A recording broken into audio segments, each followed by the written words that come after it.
Cold showers, study sessions, and challenging workouts. What do all these things have in common? They're all hard to start. Have you ever noticed that? It feels like the hardest part of doing like a run or a workout is just starting it. Like once I'm already on mile 1 or mile 2 or like set 3, it just feels easier to keep going. If you're struggling with keeping up any hard habits, then don't worry because I have a solution to help you out. And it's not related to willpower. It makes use of the thing that I mentioned earlier about just starting. It's helped me consistently take cold showers and continue exercising every day, even when I didn't want to, for a couple months. And best of all, it only takes like a minute to do, and it's really easy. But before we get into any of that, let's get into how I discovered this method. So a long time ago, I wanted to get into the habit of taking a cold shower. And of course, when you start a new habit, it's super fresh and exciting, and it's easy. It's easy to keep doing it because it's like, a new thing to do. It's fun. But then as the weeks and months started going on, it started getting a lot harder to keep doing it. Especially after a long day or like a long study session or a really hard workout, turning on the cold water was the last thing that I wanted to do. I specifically remember standing in the shower with the water off, just staring at the faucet that I knew would be blasting me with frigid water. I was just so intimidated to start, and while I did eventually do it, it just felt not good. But then I tried a different method. Rather than think about how terrible the cold shower would be, I started humming a little song in my head. I ran through it a couple times in my mind, and then when I got to the beach drop, I just turned the handle on the shower and started the cold shower.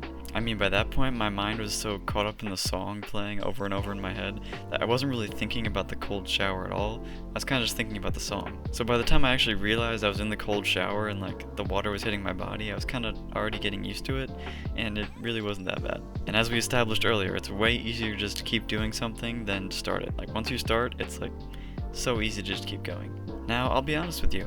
Saying this out loud sounds really silly, but it works. So let's get into how you can apply this to your life. First, you gotta define the thing that you want to do.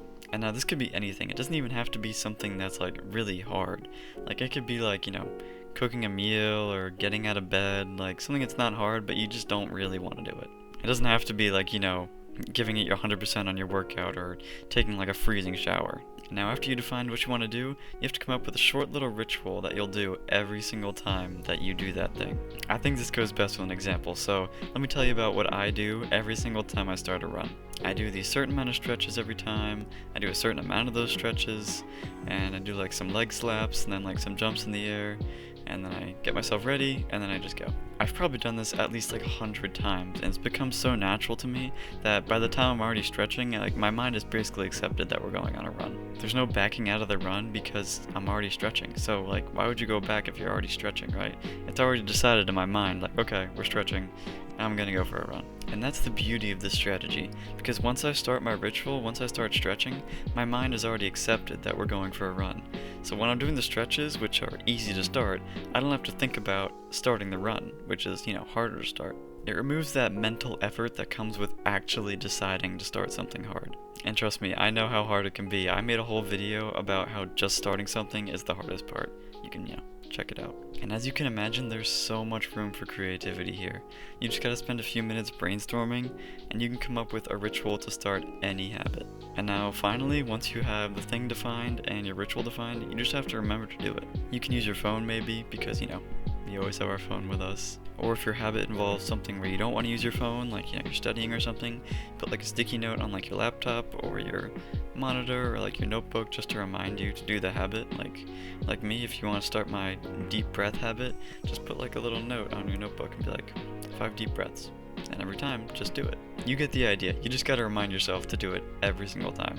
And then over time, you won't need the reminder anymore. Like me with my running, I don't need a reminder to do my little like stretches and all that. I just do it. And once I'm doing the stretches, I've already started my run. I have some rituals that are so far ingrained in me, like with the running, that I don't even have to think about it anymore. I can just start, and it's a lot easier. That's the beauty of the ritual. It makes starting so much easier. That's all I've got for now. Keep making progress. Bye. Pew.